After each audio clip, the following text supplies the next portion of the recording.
Welcome to Market Peeker. Today, we're tackling one of the hottest topics in finance, cryptocurrency. What is it, and why is everyone talking about it? Let's break it down. Cryptocurrency is digital money designed for secure and decentralized transactions. Unlike traditional currencies, cryptos like Bitcoin and Ethereum aren't controlled by governments or banks. They run on blockchain technology.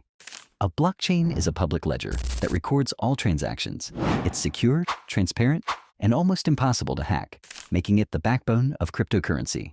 Bitcoin, created in 2009, was the first cryptocurrency, and it's still the most popular.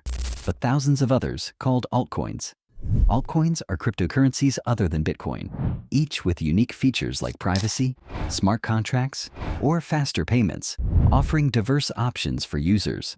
People use crypto for everything from online purchases to investing. It's fast, borderless, and often comes with lower fees than traditional banking. But keep in mind, cryptocurrency is highly volatile, so prices can swing dramatically. If you're thinking of diving in, start small. Do your research and never invest more than you can afford to lose.